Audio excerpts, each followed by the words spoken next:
We have created a culture that has told women that the most important thing she can be in life is beautiful. And while we are persistently being told to embrace our beauty, at the same time, we are being bombarded with images of unrealistic hot summer bods and Photoshop faces. And as such, we've created a standard of beauty that is extremely narrow, unfair, and for many, simply out of reach. We have a global species of uniquely created women of all shapes, sizes, and colors that have now been manipulated to believe that there's only one way to look good. And if they don't fit the mold, rest assured, there's a filter for that. And if that doesn't work, they can even go further and inject fillers to hide, polish, and eliminate everything that makes us unique. And look, we're not trying to say it's easy as modern women to face these difficult challenges, nor is it legitimate to downplay the struggle women face with their self-worth. Professor Renee Engel, psychologist and author of Beauty Seek, asked little girls what they really wanted to be when they grew up. Most of them answered, thin and pretty. She also found that 90% of women today have no problem identifying a body part that they're unhappy about, while more than 50% hold a negative evaluation of their body. This might explain the disappointment we feel when we look in the mirror, a disappointment that unfortunately affects all women, including Muslims. We sat down with a friend working in the beauty industry that let us know exactly how deep this issue really is. Do you feel there's a surge in demand in terms of the use of fillers in our community? So I've been doing this in this industry for about 10 years now.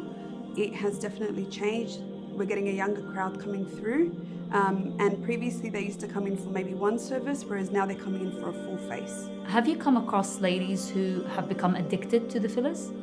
Yes, so I have clients who come in every 2 weeks.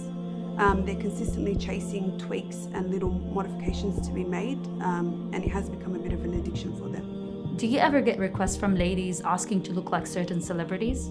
Yes, so I have clients who come in with printed photos. I also have clients who come in and reference Instagram profiles directly, and they really want to emulate that look. So again, we have to educate and redirect them as much as we can.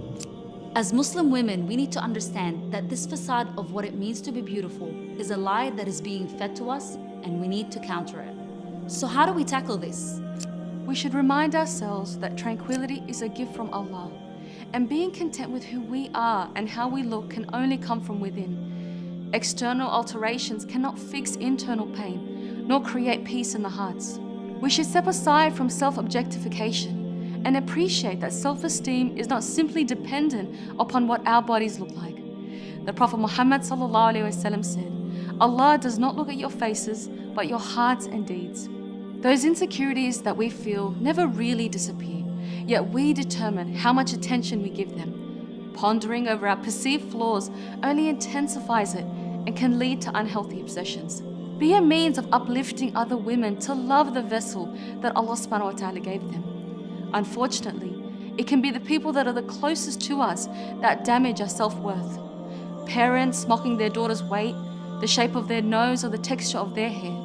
These comments may seem trivial, but have lasting silent scars for many years to come. The Prophet ﷺ once changed a woman's name from Asiya, rebellious, saying, "You are Jamila, beautiful," reinforcing this notion.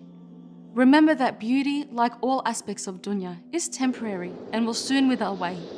And those wrinkles and stretch marks are nothing more than a sign that nothing in this world lasts forever.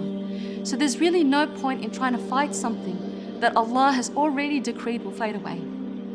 So while humanity is shackled and enslaved with trying to fit into the body trends and latest fads, Islam frees you. Allah empowers us to redirect our focus to the true purpose of our existence. So next time you're looking at the mirror, lower your expectations. Yes, you might have cellulite and stretch marks, but who cares? In the end, this is not who you really are.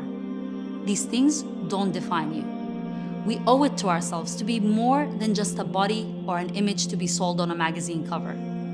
Make sure you are taking care of what's inside and perfecting that, because our body is but an instrument to house our soul. May Allah bless.